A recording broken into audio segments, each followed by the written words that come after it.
네, 먼저 지금까지 들어온 주요 뉴스 정리하겠습니다. 오늘도 김영민 아나운서와 함께합니다. 어서 오세요. 네, 점심 먹고 한잔하면서 듣는 영민한 뉴스 시간입니다. 네, 첫 소식은 경제 관련 얘기를 가져오셨습니다. 카카오가 매출 2조 원을 기록했다고요?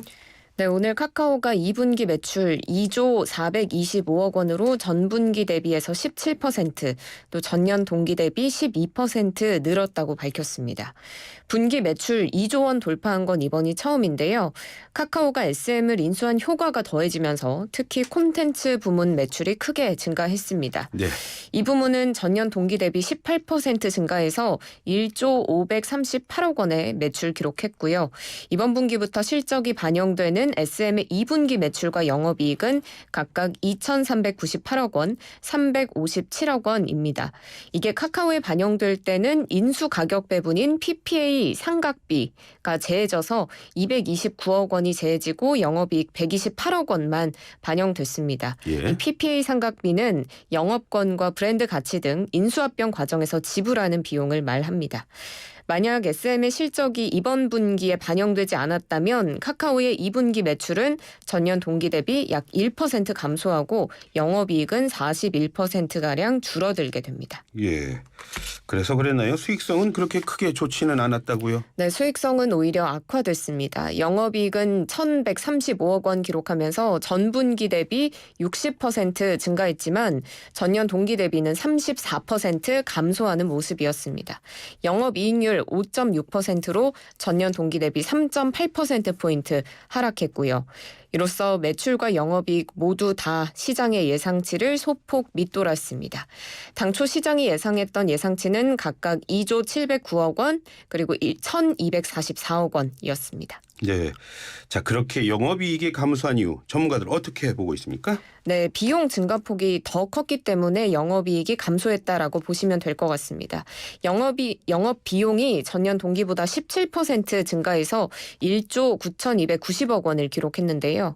앞서 말씀드렸듯이 SM 인수로 인수 가격 배분, PPA 상각비가 는 것이 영향을 미쳤고 또 이 외에도 인공지능 개발이나 데이터 센터 다중화 같은 인프라 투자도 이뤄졌습니다. 예. 올 하반기에도 인프라 투자는 늘어날 전망인데요. AI 투자가 집중되면서 올해 전체 인프라 관련 비용이 지난해보다 50%가량 늘어날 것으로 회사는 분석했습니다. 예. 카카오 측은 내년부터는 매출과 영업이익 등이 안정화될 것으로 전망하고 있습니다. 네. 이번엔 부동산 얘기하겠습니다. 서울 아파트 거래량이 많이 늘었다고요? 네, 오늘 부동산 정보광장에 따르면 지난 2일 기준으로 올해 6월에 서울의 아파트 매매 건수가 3,843건으로 나타났습니다. 예. 4,000건 가까이 거래가 이뤄졌는데 지난 2021년 8월에 4,065건 기록한 이후 2년 만에 최고치입니다. 송승현 도시화경제 대표는 전세 가격은 떨어지고 고금리를 유지하고 있는 이 상황 속에서도 거래량이 늘어났고 세부 거래 내용도 상승 거래 비율이 더 많은 상황이라 고 분석했습니다. 예, 무엇보다도 정부의 규제 완화 이게 영향을 줬겠죠? 네, 실제로 서울의 아파트 거래량이 정부의 규제 완화 이후에 달라진 모습 보이고 있습니다. 지난해 10월에는 559건으로 저점을 형성했는데 예. 지난 4월을 보면 거래량이 3,186건으로 3,000건대를 회복했고요. 5월에 3,427건, 6월에 3,843건 등 거래 건수가 지속적으로 증가하는 추이를 보이고 있습니다. 지난해 10월 이후에 8개월 연속 상승세입니다. 예. 분양권, 입주권 거래는 지금 어때요?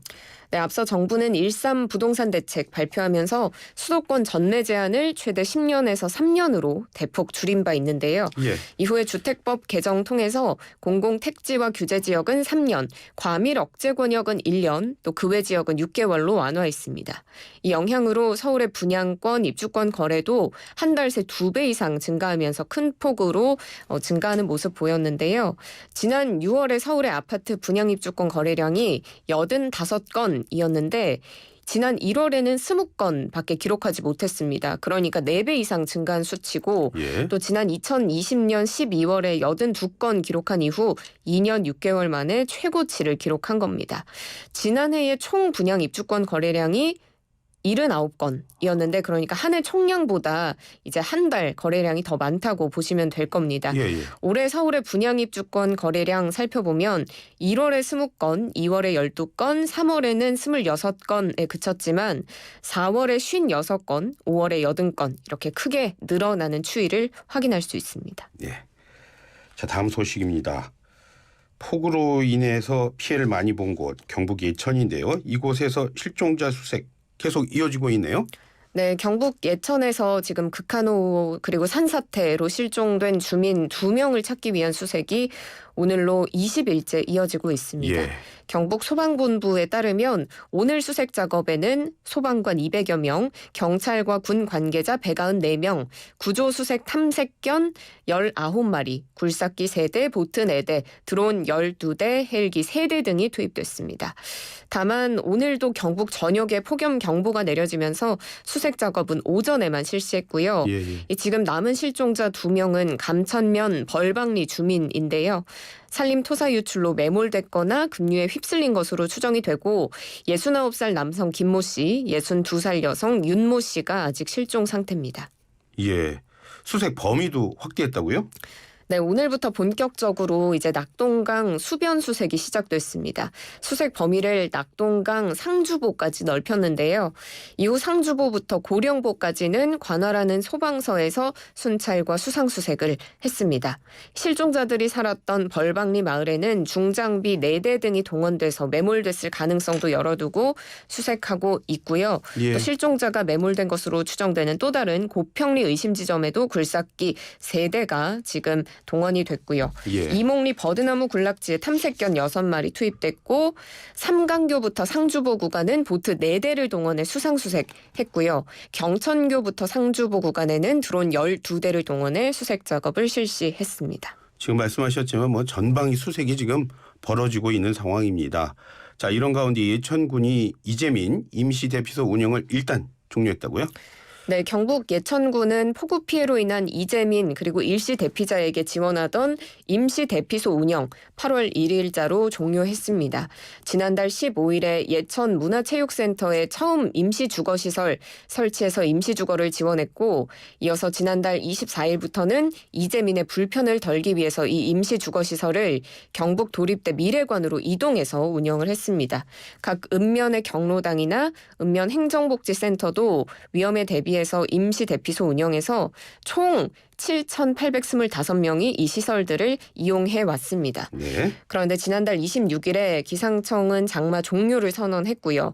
27일 오후 6시로 경북도가 재난현장 대피명령 해제함에 따라서 이제 8월 1일자로 이를 종료하고 모두 귀가하기로 했습니다. 다만 군은 거주가 어려울 정도로 주택이 파손돼서 귀가하기가 어려운 국민들은 희망자에 한해서 지역 내 숙박시설을 지원할 예정입니다. 예. 자, 지금 실종자 수색 말씀하시면서 이 실종자 수색 자체도 지금 너무 더우니까 이 폭염 때문에 폭염 자체가 발목을 잡고 있다 그런 말씀을 하셨는데 폐지를 죽고 살던 60대 여성이 더위로 숨졌다 이런 안타까운 소식도 가져오셨어요? 네, 폐지를 줍고 귀가한 60대 여성이 열사병으로 추정되는 급성 질환으로 숨진 것으로 추정돼서 보건당국이 조사에 나섰습니다. 예. 어제 오후 3시 37분쯤 광주 동구에 거주하는 여성 A씨가 집안에서 쓰러진 채 발견됐는데요. 심장이 멎은 상태로 119 구급대에 의해서 인근 병원으로 옮겨졌지만 끝내 숨졌습니다. 사망 당시 A씨의 체온이 41.5도로 확인이 됐고요. 조사 결과 A씨가 이날 거리에서 폐지를 수집하고 오후 1시 20분쯤 귀가를 했는데 이날은 광주에 폭염특보가 내려진 지 9일째로 굉장히 무더운 날씨를 보였습니다. 소방당국은 A씨의 정확한 사망 경위 파악하고 있고요. 예. A씨의 사인이 만약에 온열 질환으로 확인이 되면 올 여름 광주에서 첫 사망 사례로 분류됩니다. 첫 사망 사례로 분류될 수 있다 이런 말씀하셨는데 지금 폭염으로 인한 피해 상황, 피해자 계속 늘고 있죠? 네, 소방이 집계한 자료를 보면 지난 5월 20일부터 어제까지 폭염에 따른 온열 질환 추정 사망자 벌써 23명에 달합니다. 예. 지난해 같은 기간 사망자 7명보다 3배 이상 늘었고요. 가축들도 폭염에 시달리고 있습니다. 충청남도에서는 닭 등 가금류 2만 3천여 마리와 돼지 1,900여 마리 포함해서 올 여름에만 가축 2만 5천여 마리가 더위에 폐사했고요. 예. 전남에서도 지난 6월 17일 이후부터 어제까지 7개 농가에서 닭 1,400마리, 돼지 22마리가 폐사했습니다. 정부는 1일 오후 6시를 기준으로 중앙재난안전대책본부 1단계 가동한 상태고요. 폭염 위기 경보도 최고 단계인 심각 수준으로 상향했습니다. 참 지금 새만금에서 잼버리 대회 하고 있는데 거기서도 온열 질환자가 많다 그런 얘기를 들었습니다. 네, 지금 전북 부안군 새만금에서는 전 세계 청소년들의 축제인 세계 스카우트 잼버리 대회 열리고 있는데요. 어젯밤 10시 30분쯤 개영식이 끝나고 나서 80여 명이 어지럼증을 호소하는 등 온열 질환 증세로 쓰러져 병원으로 옮겨졌습니다. 예. 경찰과 소방은 쓰러진 대원들을 병원으로 이송했고요. 또 야영장과 인접해 있는 부안, 고창, 김제경찰서는 모든 경찰력을 동원하는 가포 비상이 내려졌습니다. 현재까지 잼버리 대회에서 발생한 온열 질환자는 모두 540여 명으로 집계됐습니다. 540명이요. 네, 오늘 말씀도 잘 들었습니다. 고맙습니다. 고맙습니다. 지금까지 김영민 아나운서와 함께했습니다.